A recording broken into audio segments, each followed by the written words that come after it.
இத பார்த்த உடனே இது என்ன செடின்னு ஐடென்டிஃபை பண்ணீங்களா? மேக்ஸிமம் எல்லாரும் இத ஏதோ ஒரு புல்லுன்னு நெனச்சிருப்பீங்க. கண்டிப்பா இல்ல. இதுதான் நம்ப எடுத்துக்கிற ராகி, கேழ்வரகு.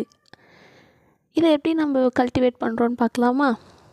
வீட்டுக்கு தேவையான கேழ்வரகை விளைவிக்க 2 டைப் ஆஃப் சீட்ஸ் வந்து நாங்கள் இதில் யூஸ் பண்ணியிருக்கோம். ஒன்று பிளான்டே, இதோட க்ரோத் நல்லா இருக்குது, ஓகேவா, நல்ல க்ரீன் பிக்மெண்ட்டோட நல்ல ஹைட்டோட. இன்னொன்று பிளான் பி, இதோட க்ரோத் வந்து கொஞ்சம் வீக்கராக இருக்குது, நல்ல குளோரோஃபில் பிக்மெண்ட் இல்லை, கொஞ்சம் வளர்ச்சி கம்மியாக இருக்குது. ஸோ இந்த வளர்ச்சி இல்லாத செடியை ஒரு ஃபெர்டிலைசர் யூஸ் பண்ணுறதுனால எவ்வளோ க்ரோத் ஆகுதுன்னு பார்ப்போமா? இதுதான் ஒரு வாரத்துக்கு அப்புறம் எடுத்த கிளிப், ஓகேங்களா. ஒரு இன்க்ரீடியண்ட், ஒரு ஃபெர்டிலைசர் சொன்னல, அதுதான் இந்த யூரியா. இந்த யூரியாவை நம்ம போட்ட உடனே சாயிலில் நைட்ரஜன் சப்ளையை இந்த யூரியா இன்க்ரீஸ் பண்ணுது. அதனால் பிளான்ட்டோட ஹைட், குளோரோஃபில் முக்கியமாக ஃபோட்டோசிந்தசிஸ்க்கு ரொம்ப பெனிஃபிஷியல். அது அப்புறமா வந்து ஈல்டை வந்து இன்க்ரீஸ் பண்ணுறதுக்கு இந்த யூரியா ரொம்ப பெனிஃபிஷியலாக இருக்குது.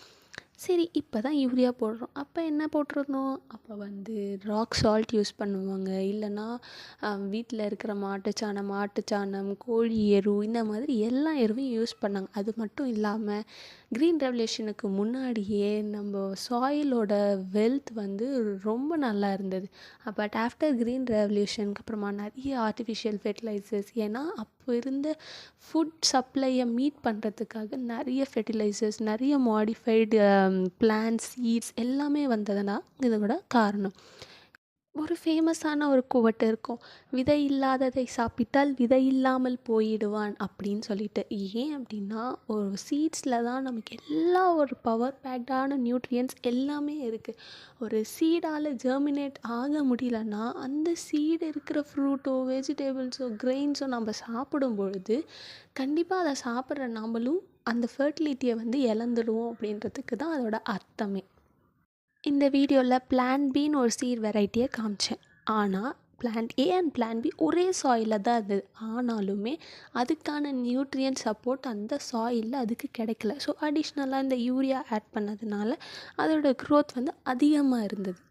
அந்த ஜெர்மினேஷன் கெப்பாசிட்டி கம்மியாக இருக்கிற சீட் அந்த பிளான்ட் ப்ராடக்ட்ஸாக நாம் எடுக்கும் பொழுது கண்டிப்பாக நம்மளோட ஃபர்டிலிட்டியும் நம்மளோட டிஎன்ஏலேருந்து எல்லாத்தையுமே அஃபெக்ட் பண்ணுறதுக்கு நிறைய சான்சஸ் இருக்குது. அதுவே ஒரு சில கல்டிவேஷனில் ஒன்ஸ் ட்வைஸ் யூஸ் பண்ணால் அது பிரச்சனை கிடையாது. ரேப்பிடான க்ரோத், நிறைய ஈல்டு வேணுன்றதுக்காக அதை நிறைய டைம் யூஸ் பண்ணுவாங்க. ஃபுட் லேபிள்ஸில் ஆர்கானிக்னு இருக்குது, ஆனால் அது எந்த அளவுக்கு ஆர்கானிக்ன்றது அவங்களுக்கு மட்டும்தான் தெரியும். இது பொட்டாசியம். இந்த பொட்டாசியமோட பெனிஃபிட்ஸ் என்ன அப்படின்னா, பூஸ்ட் ஈல்டு, அதாவது அந்த உற்பத்தியை அதிகப்படுத்துது. அதுக்கப்புறமா வந்து ரூட்லேருந்து டிப் ஆஃப் த லீஃப் வரைக்குமே வாட்டர் அண்ட் நியூட்ரியன்ட் டிரான்ஸ்போர்ட்டேஷனுக்கு இந்த பொட்டாசியம் ரொம்ப யூஸ்ஃபுல்லாக இருக்குது. எங்கேயோ விளையிற ஒரு பொருளை, யாரோ விளைவிக்கிற ஒரு பொருளை நம்ம உடம்புக்கு நல்லதுன்னு நினச்சி நாம் எடுத்துக்கிட்டு இருக்கோம். ஆனால் ஒரு பொருள் பின்னாடியுமே அவ்வளோ ஒரு days of cultivation period, agriculture and fertiliser things எல்லாமே இருக்குது. ஒரு நாளைக்கு எத்தனை மீல், அந்த ஒரு மீல்லையும் எத்தனை இன்க்ரீடியன்ட் நாம் கல்டிவேட் பண்ணது அந்த இடத்துல இருக்கும்? சான்ஸே கிடையாது. அதுவும் பிஸி லைஃப்பில் இருக்கிறவங்களுக்கு அதை பண்ணுறது ரொம்ப கஷ்டமான ஒரு விஷயம். ஸோ உங்கள் விண்டோ சைட்ஸ்லேயோ, இல்லை உங்கள் பால்கனிலேயோ, இல்லை உங்கள் கிச்சன்லேயோ குட்டி குட்டி பாட்ஸில் முடிஞ்சது ஒரு சின்ன வெங்காய செடி, ஒரு சின்ன தக்காளி செடி, ஒரு பச்சை மிளகா, ஏன்னா எல்லா கல்டிவேஷன்லேயுமே ஃபர்டிலைசர்ஸ், மேன்யூர்ஸ், பெஸ்டிசைட்ஸ், இந்த மாதிரி நிறைய விஷயங்கள் யூஸ் பண்ணுறாங்க. எதையுமே நம்மளால் டிஃப்ரென்ஷியேட், கையில் ஃப்ரெஷ்ஷாக கிடைக்குதா அது வரையும் தான் நம்ம பார்ப்போம். பட் அதோட க்ரோத் அண்ட் ஹிஸ்ட்ரி நமக்கு எதுவுமே தெரியாது. ஸோ இந்த 2026 அட்லீஸ்ட் ஒன் டேவோட 1 மீலில் ஆச்சும் நீங்கள் உங்கள் கிச்சன்லேயோ உங்கள் கார்டன்லேயோ கல்டிவேட் பண்ண ஒரு இன்க்ரீடியண்ட் ஆட் பண்ணிக்க ட்ரை பண்ணுங்கள்.